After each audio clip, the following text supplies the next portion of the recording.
Jehovah has warned us that we're living in critical times hard to deal with. And Jesus foretold that in the last days there would be great earthquakes in one place after another and other fearful sights. Many of us either have or will be affected by some form of natural disaster. If this happens, how can we be prepared? First, we can prepare spiritually by maintaining a close relationship with Jehovah. He is the God of all comfort, and He can comfort us in times of tribulation. How does He do this? We do not expect divine intervention, but if we pray during times of distress, His powerful Holy Spirit can bring Bible passages back to mind to comfort us.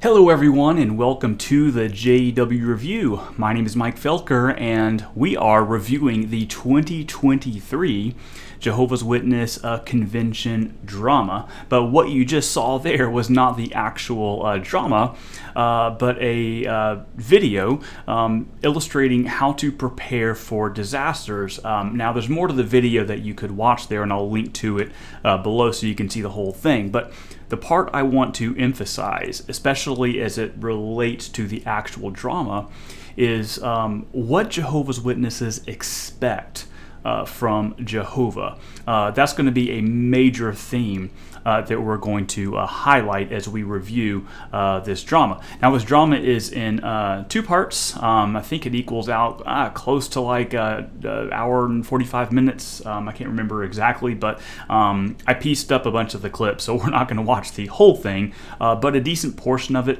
and I'm going to highlight some of the most important aspects. But one of the big things is when you pray to Jehovah as a Jehovah's Witness, what are you expecting Jehovah to do?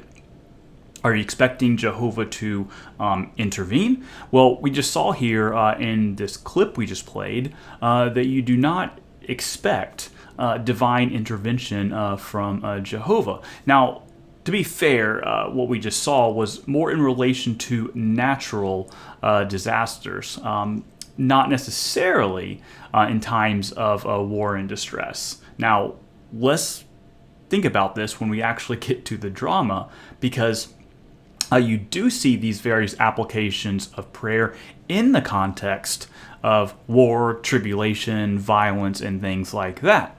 And so you are going to actually see some prayers being offered to Jehovah. And just pay very careful attention, and I'm going to point this out, but just pay very careful attention yourself to what they're expecting or even asking Jehovah to do. Okay, so just to get into the actual drama. So I'm going to play a couple of clips just so you can kind of get to know some of the characters here. So first, what you have is just a father and a son. The son's name is Mayombe, and the dad's name is Amani. So let's check that out and get to know some of the characters.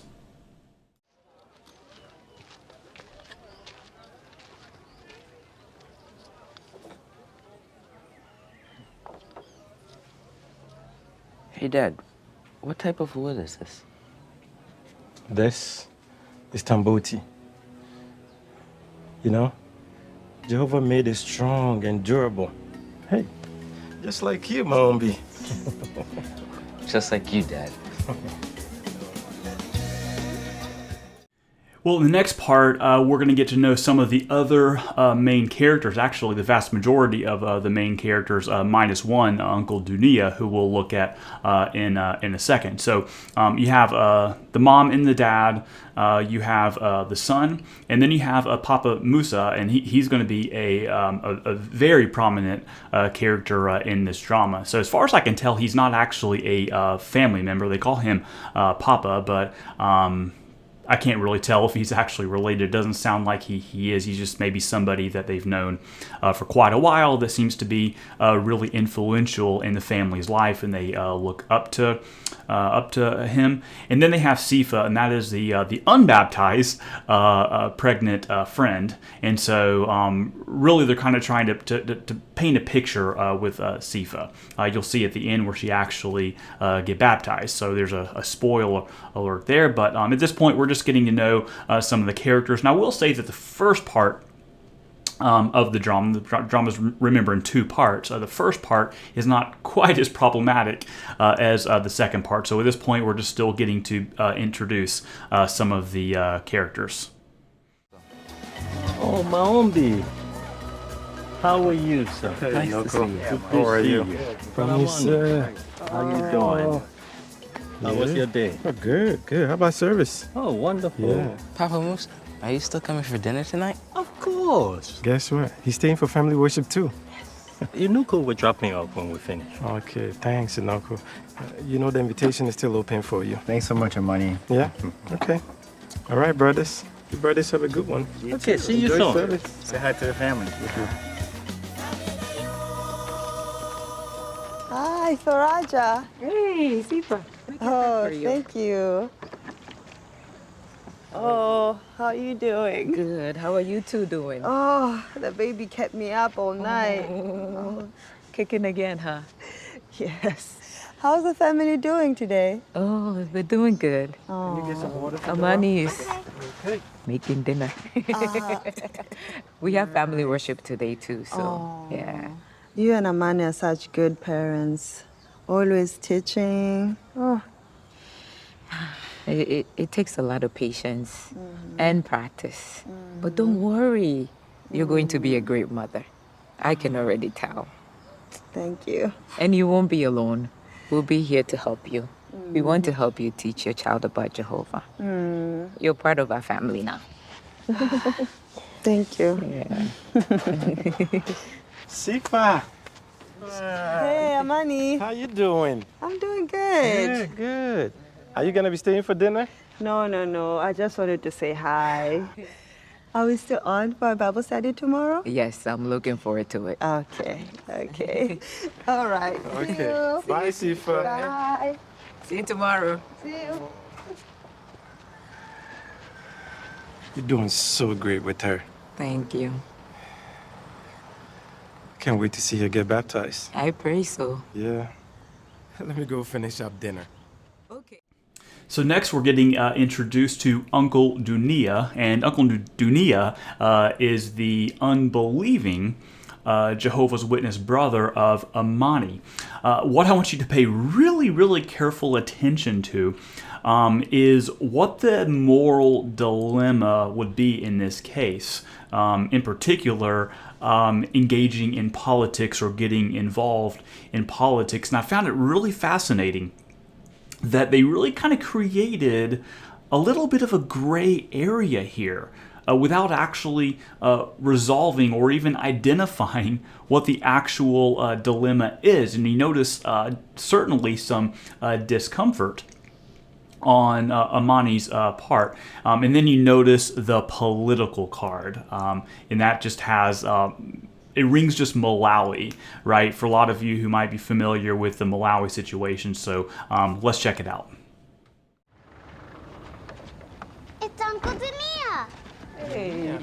Uncle Dania, how are you? Wow, good. How are you? Good. Wow, growing tall every day. Dunia. Donia. That's my brother. Hey, so what brings you by? Came to see the family, of course. Plus, I wanted to bring you a gift too. Oh. Yeah. And now we need to talk. Have something for us to talk about. Okay, kids, let's go. Let's give them some privacy. Okay. You don't have to bring a gift every time you come to visit. I want to, my brother. Here. This is nice. Thank you. You're welcome. This is too much. Amani, this is nothing. I actually got an upgrade. You can use this one. Okay. I'm glad you like it. Amani, there's something we have to talk about. Let me ask, how steady has your work been lately?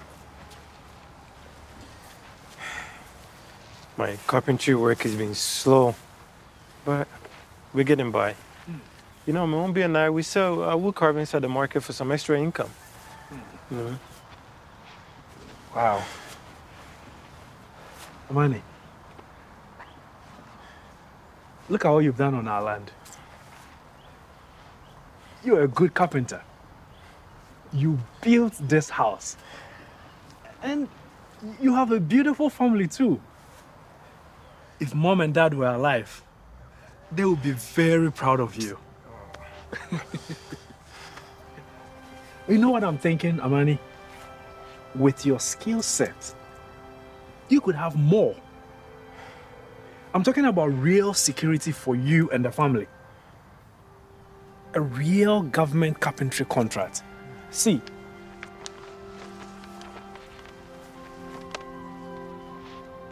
just look here. This is the amount we can be making. Yes? Yes, for real. All you need to do, Amani, is just... Yeah. No, not a party card. You know I can't sign this.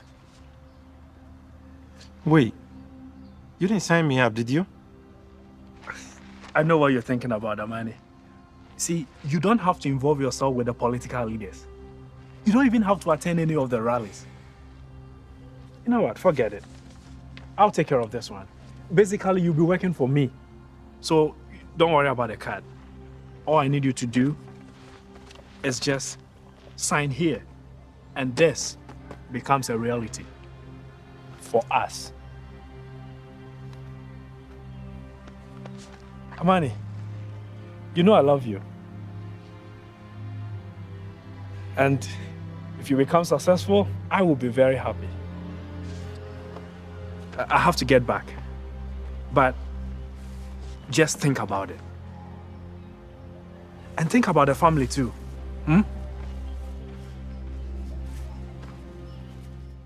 So you can really notice the discomfort that Amani is feeling.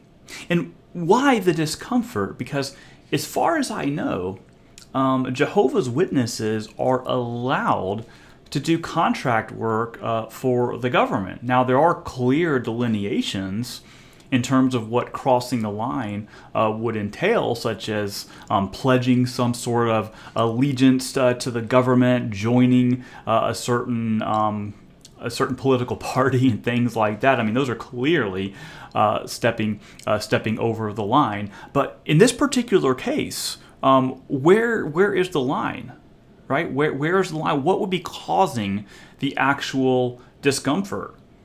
Because Dunia wasn't telling Amani, oh, you need to join the government, pledge some sort of allegiance. In fact, he said, you'll be, working for me.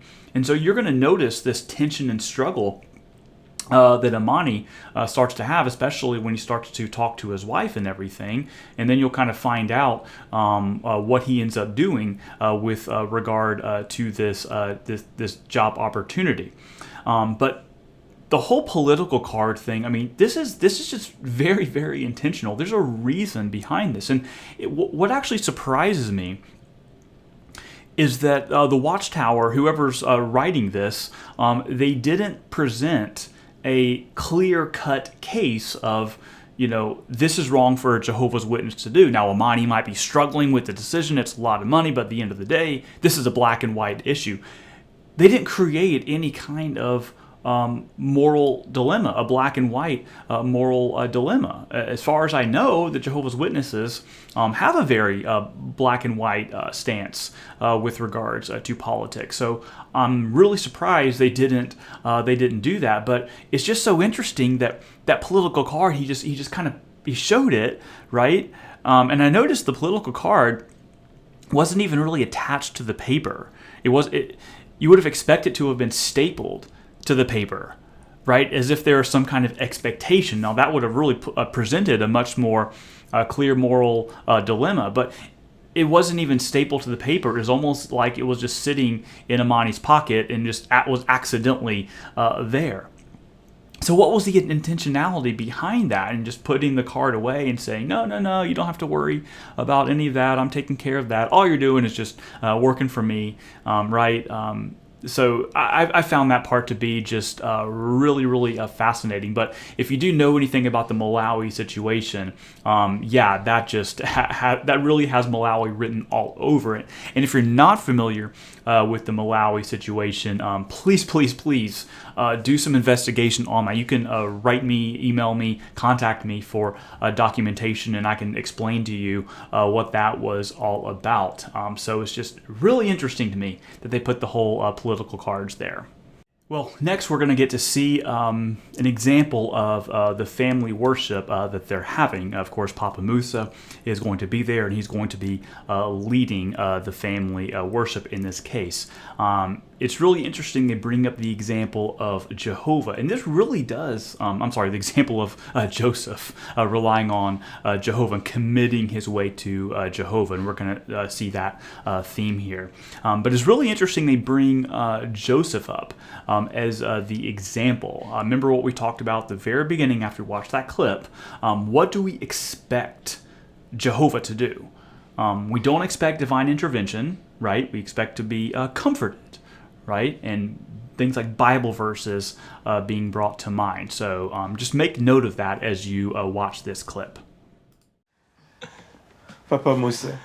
Yes, may I share a verse that has always meant a lot to me? Please do. This is one of my favorite. Psalm 37, verse 5. Commit your way to Jehovah. Rely on him, and he will act in your behalf. For me, this is exactly what Joseph had to do. But do you remember how long Joseph had to endure slavery and imprisonment in Egypt? 13 years.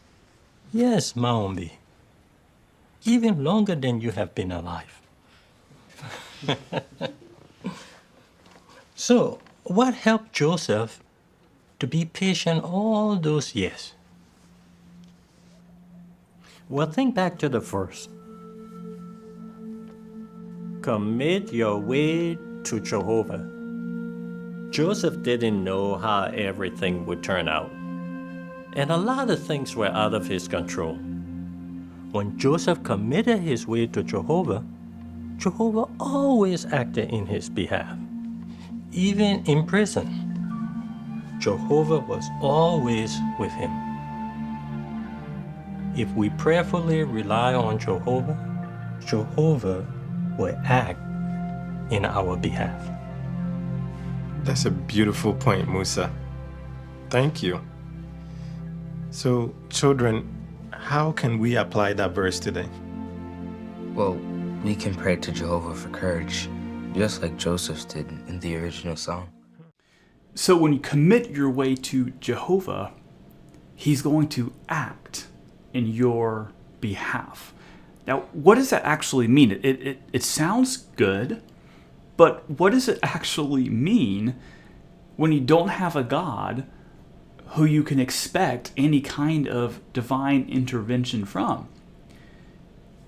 And what did God actually do in the case of Joseph? Yes, he was patient, and yes, he committed his way to Jehovah and acted in integrity, but they're leaving a lot out of this, and I think this is really important, because Jehovah is not going to act in your behalf if you don't expect divine intervention.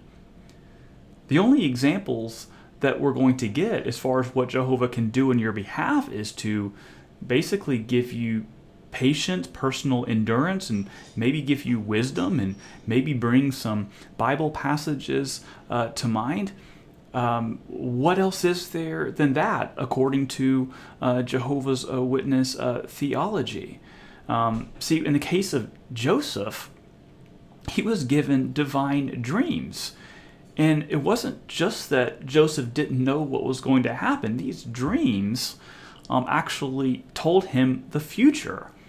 in which he in turn told to Pharaoh and his associates, right? He knew what was going to happen. And that's what got Joseph promoted to the position that he was in, to basically be ruler of all of Egypt, second to Pharaoh, which, by the way, is a political position. So that's another interesting part about the whole Joseph story, is Joseph was very much engaged in politics, not just any politics, but pagan politics. The Egyptians, right? Is there a more pagan group out there than what the Egyptians were? A polytheistic pagan religion. So that part is pretty fascinating. But just continue to keep this in mind about when they're praying to Jehovah and whatnot and putting their faith in Him. What are they expecting Jehovah to do? If not divine intervention, then what? Because trouble is about to happen. There will always be rumors surrounding the elections. But I even heard of some reports on the radio.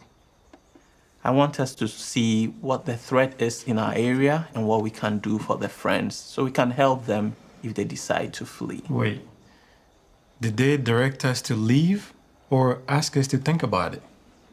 Well, they have advised us to have a plan. The way people are feeling about the current leadership now, it's just a matter of time that a conflict will come in this area. The safety of the congregation is the concern. So what you see happening here is an elders meeting where they're talking about some of the civil unrest. I didn't play the clip, but what happens is I think Amani's son was listening to the radio, and he heard some things on the radio talking about some of the political and civil unrest that's happening, due to some political tensions that are going on. And so the elders are meeting to discuss this and to have a plan. This part is just really fascinating to me, just as an outsider, because what's going to be happening here is not a persecution of Jehovah's Witnesses or even a persecution of Christians in general. It's not that at all.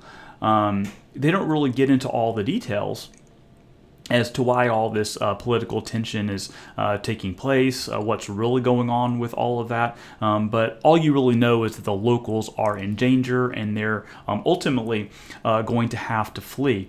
But as an outsider, it's fascinating that you have several men who, as far as you can tell, don't have any particular expertise or even any insider information of what is really going on in the government. This is really fascinating to me, and it kind of reminds me of just the pandemic, right? If you have a group of elders who have no experience, personal experience on pandemics, biology, how viruses work, and how to best take action and things like that, what are they really doing? And in this case, I don't see any difference here. Several people who don't have any particular insider information or expertise on what exactly to do. Like, why are they trying to solve this for themselves? Why are they not going to the experts, right? The police, the government, anyone who might actually have information on what's going on. And so they're trying to figure out an internal plan as far as what the Jehovah's Witnesses are going to do in this case. And when it comes to life and death situations, where in the scriptures does it say that, oh, wow, when we're about to be attacked or something, we need to go to the elders to try to figure out what we're supposed to do? To me, that just sounds extremely naive and silly, and especially since the Bible doesn't give us any directives to actually do that. Now, if you're the focus of persecution, your specific group is the focus of persecution, yeah, maybe you do kind of band together and figure out a solution, because you're the only ones who can really do anything because everyone is against you. That doesn't seem to be the situation right here. So if you were in this congregation, one question you would want to ask is, how am I obligated to do what these elders or even the branch office are telling me to do? And what guarantee do I have that their counsel is the best counsel when it comes to warfare and things like that, right? Whether you stay, you run, how do you prepare, and things like that. Who says that this advice is going to be the best advice? Yes, Musa. Brothers, we may differ in our opinions. But remember, we are still one body. Think about the times that we live in. These are the last of the last days. So we expect that these conditions would increase. Well, of course, they had to throw in that we're in the last of the last days, and that they think that these kind of things are only going to increase. But how do you know that? How do you know that? How do you know that these things are going to increase?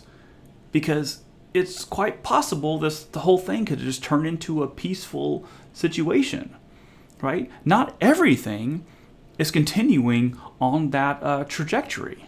It's not. You can have things that are just heavily conflicting turn into peaceful situations. It happens all the time. You have war starting in some areas, and then you have peace starting in some areas. But just remember, they keep saying it's the last of the last days.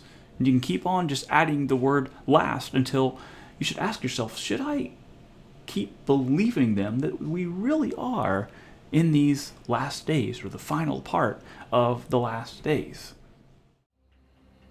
Is that happening now? Would we have to flee? We received direction from the branch. Those brothers are so far away, though. I keep wondering if they are being overly cautious. Maybe for the brothers in the city. But for us here, is that the right decision? I don't know. Would we have to go to a camp? I think about Musa. He would not be able to make such a trip. I'm thinking about Sifa too. So you can see the struggle that they're having. What exactly do we do? Now, if you're a faithful Jehovah's Witness, the only right way is the organization's way. There really isn't any contemplation to be had, right? If you really do believe this is God's organization that has the voice of Jesus, as they have said recently in broadcast, then isn't the answer just to call the branch and say, what do we do here? And they tell you, you make the decision, and you do what they say. So isn't it fascinating that they're actually struggling with this particular decision? Now, is it a lack of faith in the organization as far as whether they should stay or should they go? Because Amani is just reasoning that, oh, these are just rumors. I've been there, done that. These things all blow over. This is just what happened. So we should maybe just stay here. But as an elder himself, he just feels this tension, right? But why is there tension? They don't actually point out that there's a lack of faith here, but they should. Right? If they're consistent, they should point out that this is a lack of faith.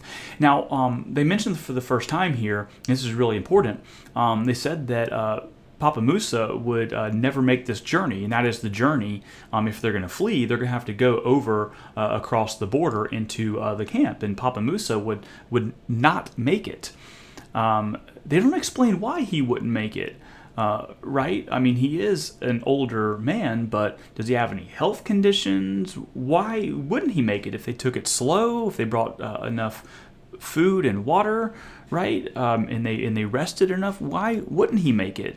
They don't actually explain this, and I think this is a major writing flaw in this film. Homie, we need to go. Dad, we just got here. I know, but we're leaving. Amani! Dunia. My brother, how are you?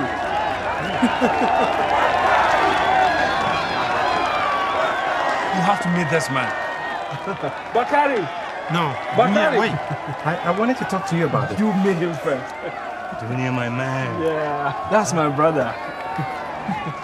So, you are Amani. Yes. I hear you are quite talented. Very much. Thank you. We're excited to work with you. And that must be your boy.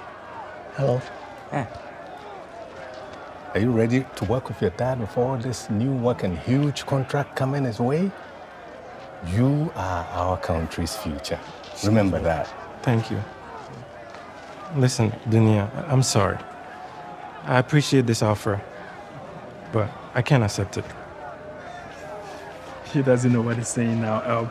We can still work out the details, and then he'll come back. He's okay. See all those people out there? Yeah. They would love to work with me. This is not an offer you refuse. And you said this was all done and you had it all covered. He'll be fine. Fix it! And don't waste my time. Dunia, you have to let me explain. Explain what, Amani? How could you embarrass me like that in front of him? You don't understand. Understand what? This is a lifetime deal for the family. You see why I don't bring big contract to you?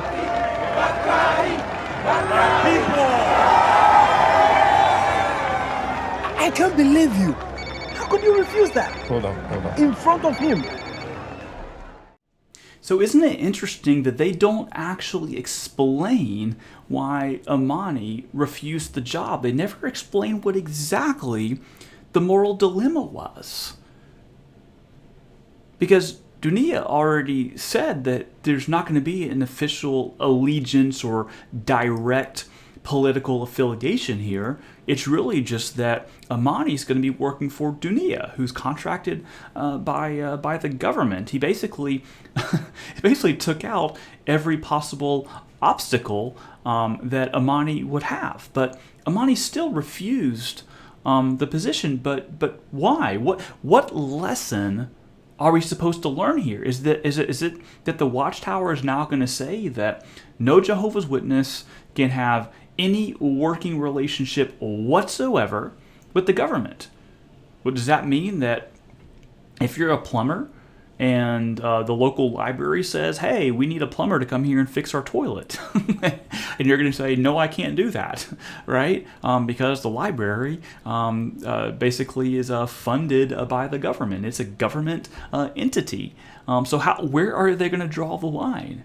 So what lesson are we learning here? Now, if they're going to take the position that it's up to every Christian's conscience whether they have political affiliation or not, well, okay, if that's the position, come out and say it. But to my knowledge, they haven't actually said that. They haven't actually said where the line would be to inform our conscience in making decisions like this. I can't believe this. Jacobo, you there?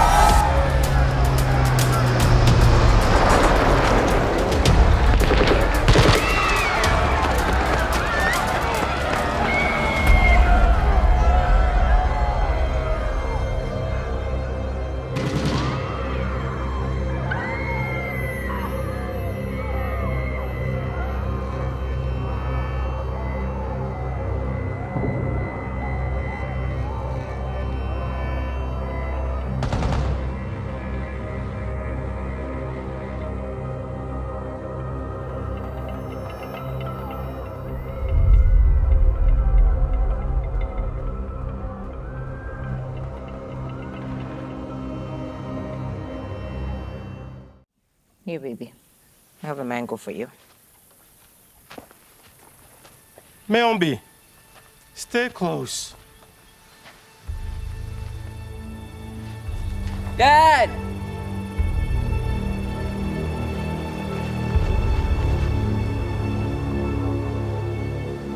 Come on, son. We need to keep moving.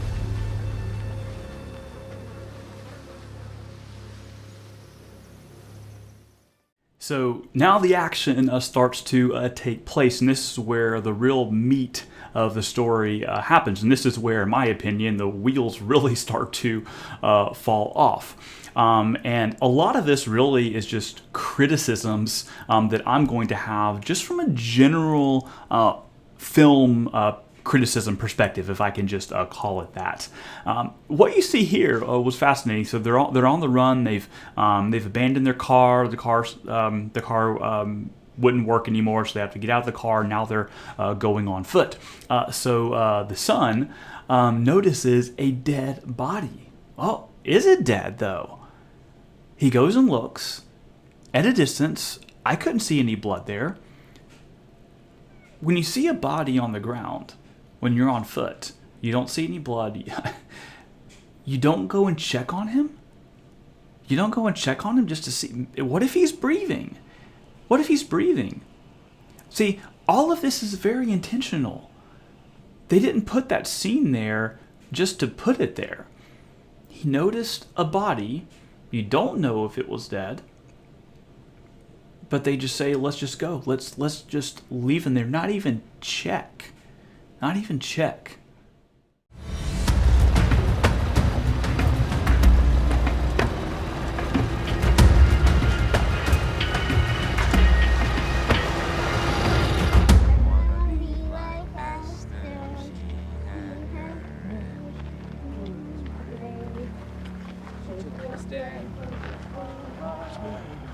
Hey, shh.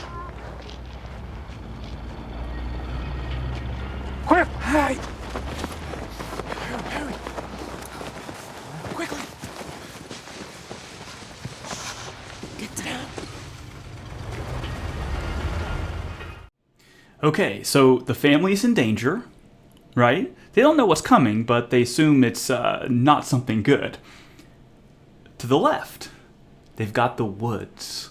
To the right, they've got an open field. And it's not like they're wearing camouflage, right? Some of them are wearing very colorful clothing. They run to the open field instead of the wood. This is crazy. Why run to the field? Who would instinctually think I should run my family into a field? You see, they're on an open road. Did they not talk about the fact that, okay, we're on an open road. We know there are rebels out there to harm us.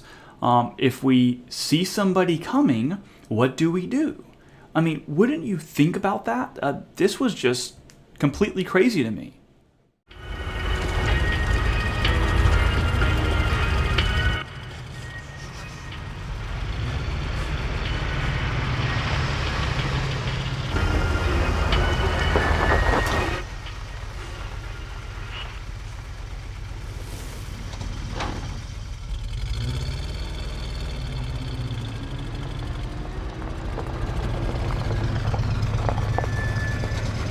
Kojo, go look.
Come on, let's go. Kojo, come on, let's go.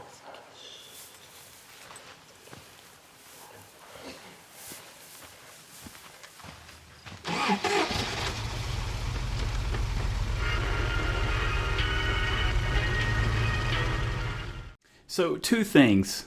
One, did they really see a bottle on the ground? And that's what they stopped for? These rebels really stopped for a bottle and they saw a bottle driving up on a truck? Really? And then second, he didn't see them in the grass? Because if you're looking at an open field, it's not that hard to tell that there's an impression in the grass, right? The grass was not 5 feet tall. It was maybe 2-3 feet at the most tall. And he didn't see an impression because they didn't get to run that far into the field, right? But they weren't seen? Amani, over here. It's Musa. Children. Good to see you. Inoko. Oh, man. Musa. Amani, my son.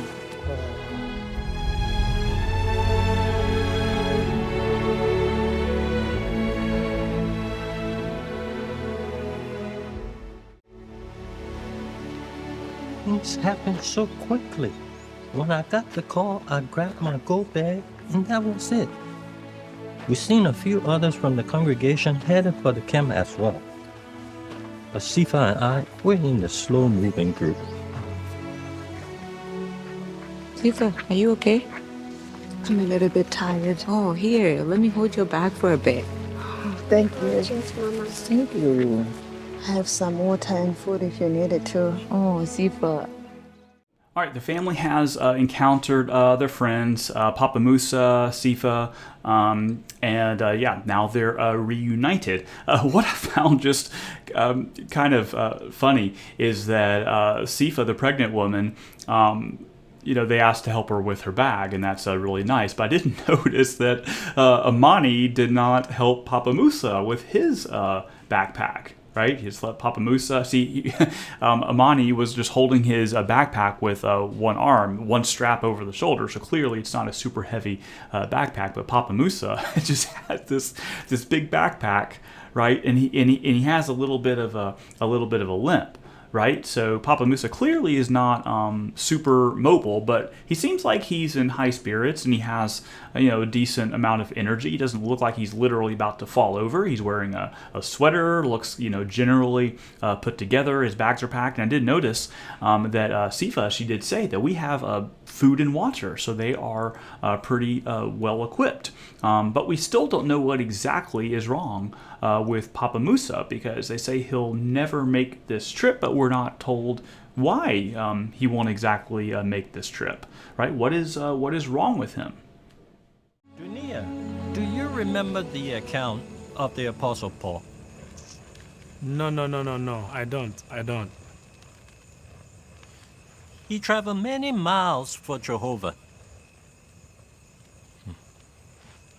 Does anyone remember some of the things that happened to him? He was shipwrecked. 4 times, actually. Didn't people try to kill him? Yes. We know what that's like. But Paul relied on Jehovah. He trusted him completely. His example teaches us that we can face dangerous situations, and with Jehovah's help, we can make it through. Paul's faith in God's promises helped him to endure. You've been talking about these God's promises since we were kids.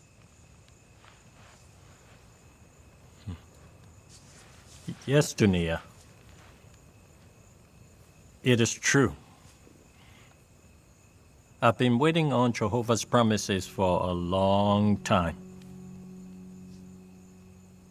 Perhaps even longer than I expected.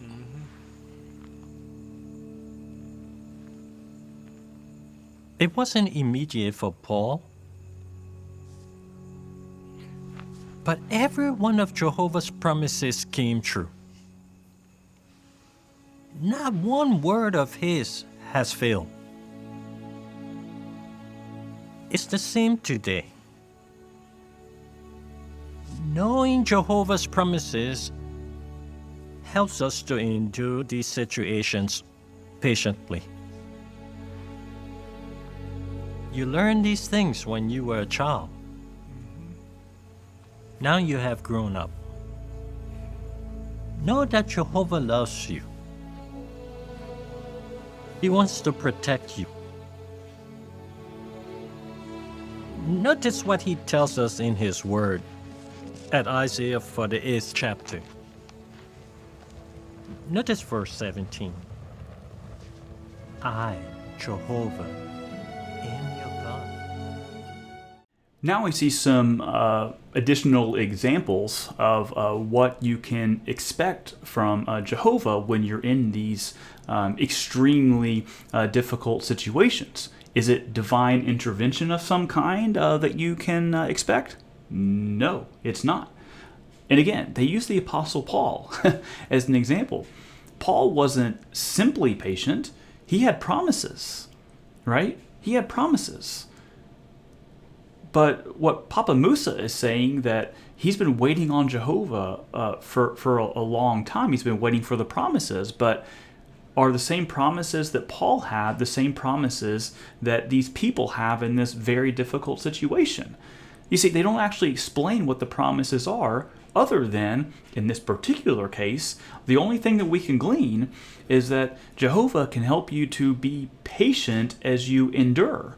And he also brought up Jehovah's protection. Well, how can Jehovah protect you in these very difficult situations if Jehovah is not going to intervene, right? Patience isn't going to necessarily protect you, right? Whether you're patient or not, you can still get shot and die, right? So these lessons, while Jehovah's Witnesses might be watching this and this all just sounds really great, there's really almost no substance in what Papa Musa just said in this lesson. Almost no substance at all. I was able to get a text from Yakobo. It seems most from the congregation have made it across the border. Oh, that's wonderful news. How's the situation there? You know, with so many fleeing, the camp is overwhelmed, but our brothers are there waiting to get in. It's good to know that they've made it safely and are united. Yakobo even mentioned that there's a small kingdom hall and a congregation inside the camp. But that's all the message said. But brothers, it's good to know that we aren't far off. I'm so sorry I'm slowing the group down. I'm not as strong as I used to be. Nonsense, Musa. We are all in this together.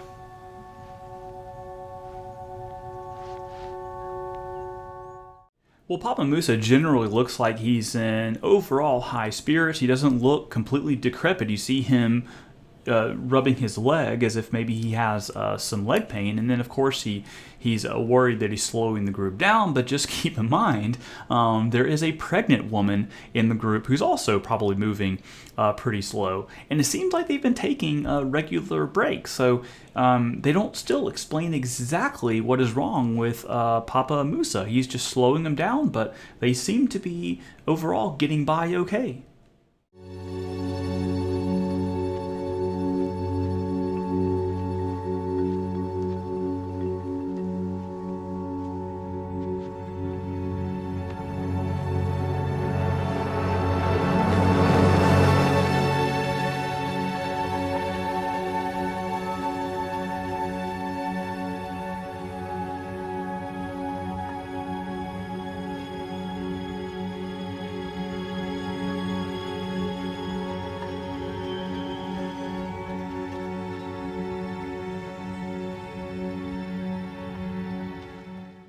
Did you notice that Papa Musa was still carrying his backpack when he collapsed? No one else could carry his backpack, or at the very least make Papa Musa carry one of the lighter backpacks? Really?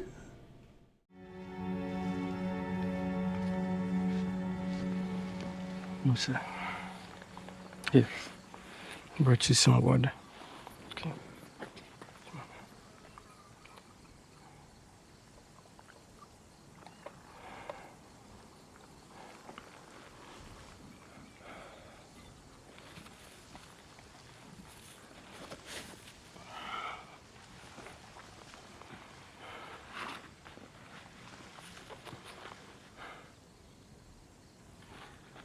You know, we were thinking, let's stop and rest here for a few days before we continue on to the camp. I don't think I can continue. Of course you can. We will help you. Money. I can't. I am too weak. My son, don't be anxious. I'm not.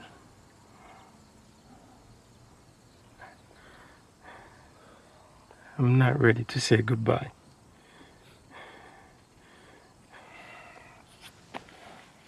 This is not goodbye.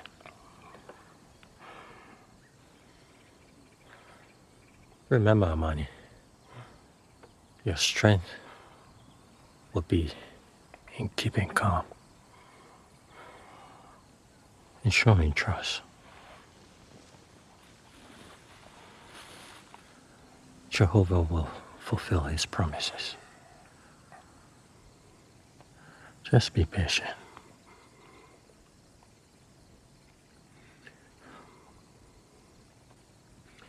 Would you read his promises to me?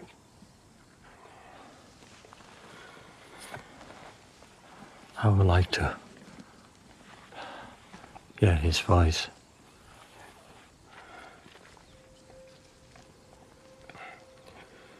Just a little while longer.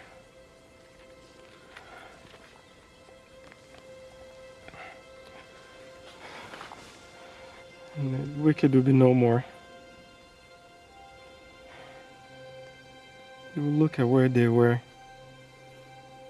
and they will not be there. But the meek will possess the earth, and they will find exquisite delight in the abundance of peace.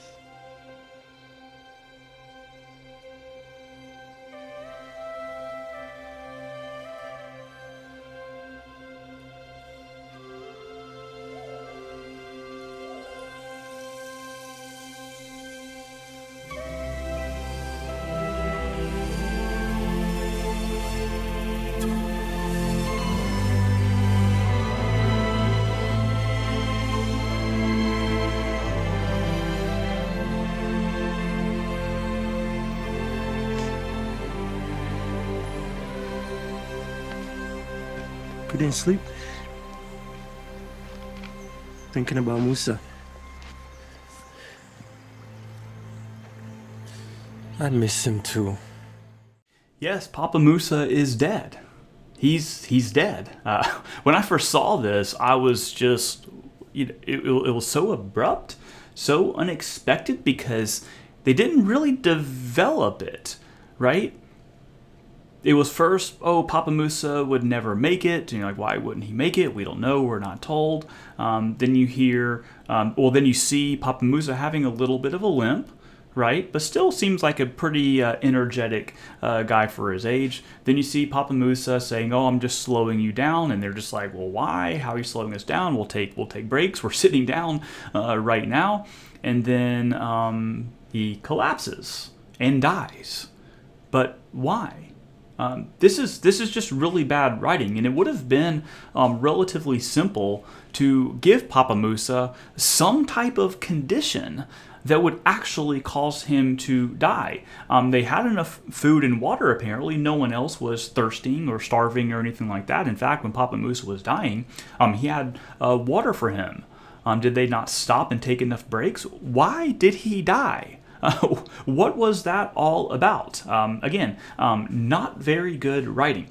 Now, Papa Musa starts to talk about some of Jehovah's promises, and that's really revealed right here, what those promises actually are and what you're expecting Jehovah to do when you're in a situation like this. Amani read a passage where it says the wicked will be no more. And so what a Jehovah's Witness is expecting is not for Jehovah to intervene and do anything in your exact situation that you're in right there. They're just waiting for Jehovah to someday do something about all of the world's conditions. That's what they're being patient for. So what they're going through right there is Jehovah just to give them patience and to keep them calm. Is that it? Is that really all that they're expecting Jehovah to do? When you're in those extremely difficult situations where you're fearing for your life, a Jehovah's Witness cannot or should not cry out to God saying, Jehovah, protect us, keep harm from us. They don't do that in this film. They don't do that. When you're a Jehovah's Witness and you're actually in that situation, is that how you're going to react too? Is that you're not going to actually ask Jehovah to help with the actual situation, as in do something about it at all. It's just, Jehovah, please keep us calm and give us patience. Because someday, I guess we're in the last of the last days, but still, someday, you're going to intervene. So just give us patience to endure and get through this and have faith. But it seems like that's kind of it. That's kind of it. I'm scared, Dad. What if we can't make it to the camp? What if something happens to your mom? Well, if something should happen, just keep heading to the camp and find a congregation inside.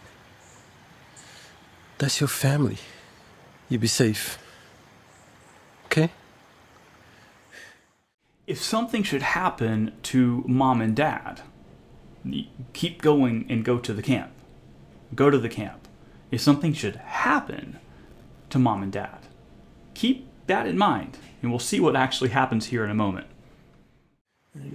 And son, Jehovah will always be with you. All you have to do is just trust in him. Just like Musa did. Trust in him. Trust in him. Trust in him for what exactly? Not to do anything with the situation that you're in right there other than maybe give you patience and calmness, right? But he's not going to do anything to intervene in any way in your situation, like protect you. That's not something that you are to expect from God or even pray to God for, it seems like. Because otherwise, wouldn't they say it in this situation? A situation that is really, literally, a life and death situation. So what's the lesson here? Well, it's just a trust in Jehovah to give you calmness and patience, and that someday he's going to end all of this wickedness. For the work of your hands.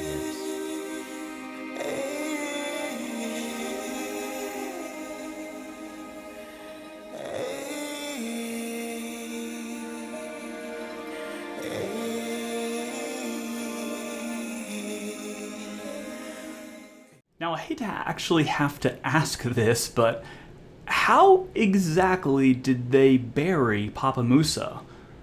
Now, they didn't travel with shovels as far as I know, and even with a shovel, it's not that easy to dig a really deep hole, especially for a body. Did they use sticks to dig a hole? That would be quite an undertaking to actually do, and you'd expect them to be completely filthy right after doing that. There is good news. Things have settled back home. Dunya, not right now. Come on, keep up.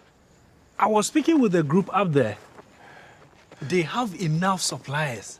We can join them and go back. Dunya, do you see Sifa? We need to get Sifa help. We need to get her in the camp as soon as possible. We don't have to live in the camp. We can have everything all back. The house, the land, even the job. Dunya, wait. Shh. Kids! Run!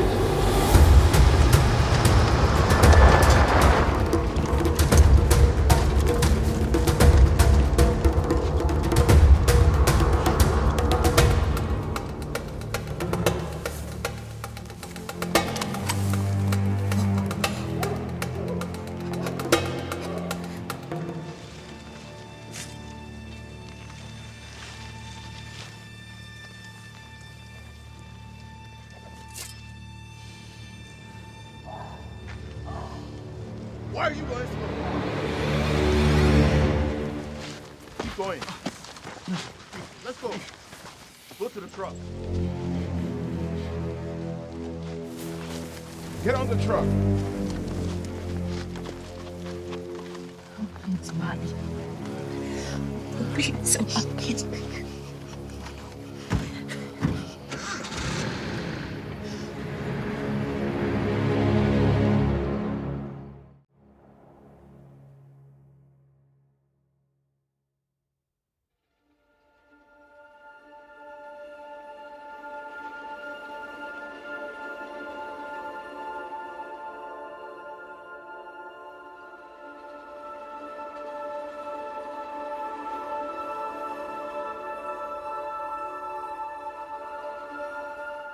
Well, the kids are officially lost? Gone?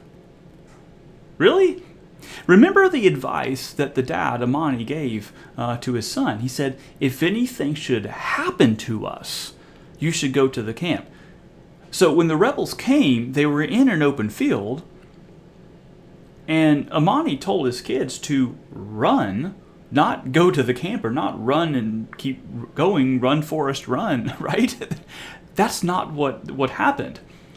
Do you think the kids, okay, they were running towards woods, don't you think the kids, when they got to the woods, would have hid behind trees? I mean, it's out in the dark, it's out in the distance, right? So the rebels are at a distance, and the kids could basically peek behind trees to see if anything happened to the parents. Do you really think the kids would have run and keep running and never have looked back? Because the rebels leave. The rebels didn't capture the parents. The kids could have easily seen that from the woods, right? Once they saw the rebels leave, the kids could have come back out of the woods looking for the parents. I mean, the parents couldn't have been, maybe at the most, 100 yards away, even 200 yards away. It wouldn't have been that hard to get reunited, but the kids at night just ran and kept running and never looked back. You see, the rebels didn't even take that long to leave. They were maybe there for 30 seconds. Could the kids have really gotten that far? Because if it was my kids, and there was only a 30-second distance from basically me and how far the kids got running, I would have gone running after them in that direction. But what you see here, it's already morning, and they're looking for the kids. How would they not have caught? I mean, the kids would have been able to hear the parents' voice, because immediately when the rebels left, they would have gone running after the kids and yelling and calling their names to get reunited with them again. Very unlikely situation. No, Dunia.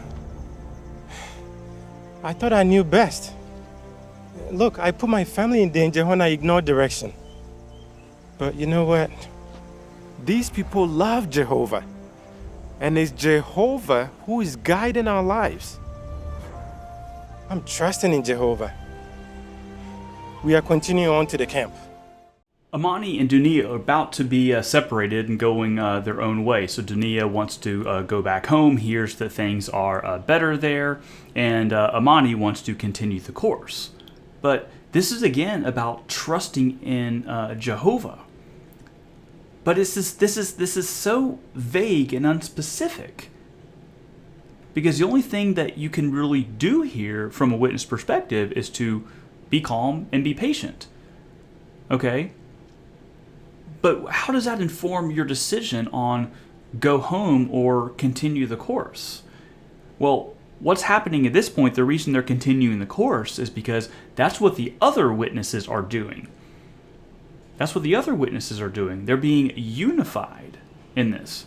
Even if it is a death march, because at this point they don't know. They don't know if this camp is safe at this point. Maybe it is, maybe it isn't. Things are very unstable. A lot can happen. But he's trusting in Jehovah. But again, what exactly does that mean? If Jehovah is not intervening, he's not going to give you specific direction. So what are you trusting in Jehovah to actually do?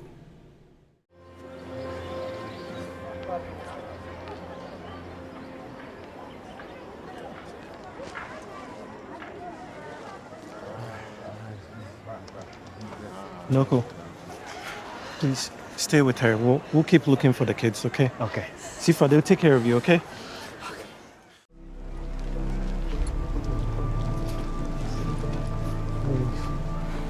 Amani, look. It's the brothers. That's so nice.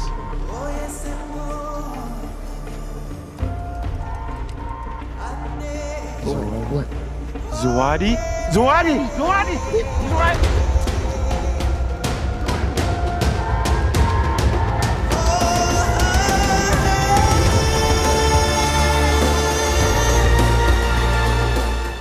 So now they're reunited with their kids. They're now reunited with the organization. But isn't there just so much symbolized here? Right? They've been in danger. They've been on this road to get to the camp, to get to their safe place. Right? But the real safe place is jw.org. jw.org, that is their safe place. That is where the congregation is. There's just so much symbolism here. Now, I've never been a witness, so I can't speak of any direct experience, but I would love to hear your thoughts and all of the symbolism behind this as far as arriving and seeing jw.org. It's like it's the ark of safety, right? It's the ark of safety, and that's how the organization has been described in times past. Well, remember what Musa said. We have to commit our way to Jehovah. All of this is just temporary.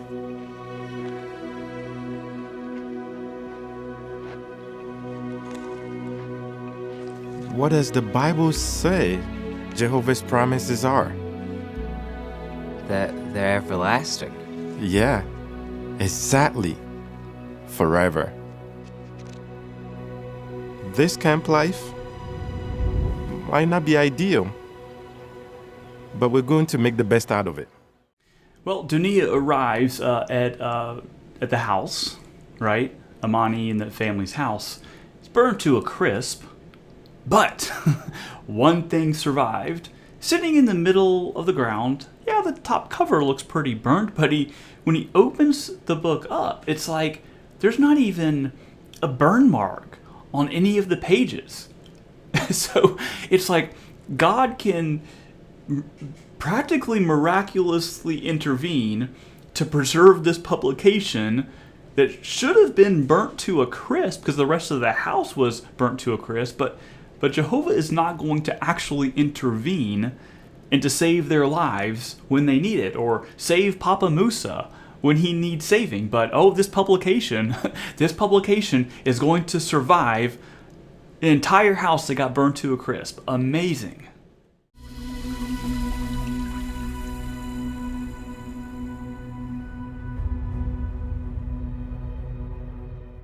Just on a personal note, I thought Armani was looking pretty good with some facial scruff, getting close to a beard. I thought he was actually looking pretty good. But of course, you've got to shave it. You're now in the confines of the organization. You just survived this crazy journey through the wilderness, survived rebel attacks, got a little bit of scruff on your face, but now you're at the camp, so on to the important things, making sure you shave. Our faith is not just a thought or feeling, for we are absolutely convinced that Jehovah's way of doing things is always right.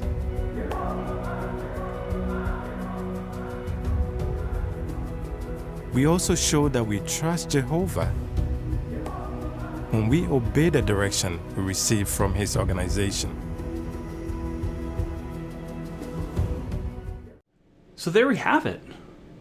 Trusting in Jehovah means following the direction of the organization, even if that direction doesn't make sense. You still obey, even if it's literally a life or death situation. where you are fleeing for your life because of civil unrest, you obey the direction of the organization. Make no mistake, if you're a faithful Jehovah's Witness, you are putting your life in the hands of this organization. They aren't just teaching you Bible principles, Bible topics, and things like that, although they do that and do it poorly, but they're actually giving you guidance and direction in life and death situations, in times of war, and you will be expected to obey it. We have to trust those whom Jehovah trusts. Even if we may not understand the direction at the time. Trust those whom Jehovah trusts. Obey them even if you don't understand the direction. If you hear that as a Jehovah's Witness, can you explain where that is in the Bible? Obey fallible men who make mistakes, even if you don't understand the direction. Even if it's a life or death situation, you still obey, even if you don't understand that direction. Do you really want your life in the hands of these fallible men?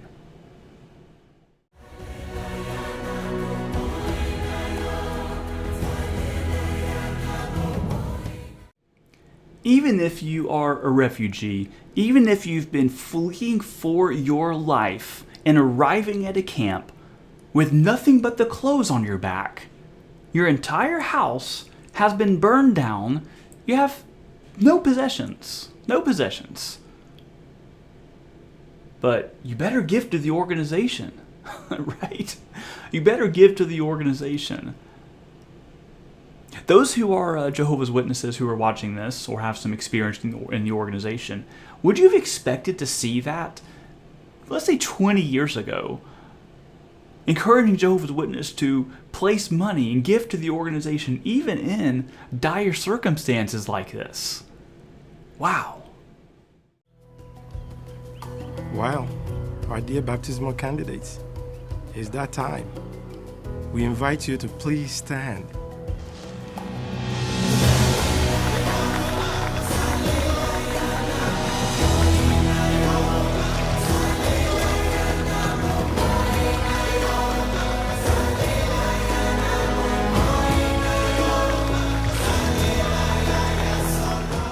Well, somehow they got a baptismal pool and a lot of really nice clothes in this camp.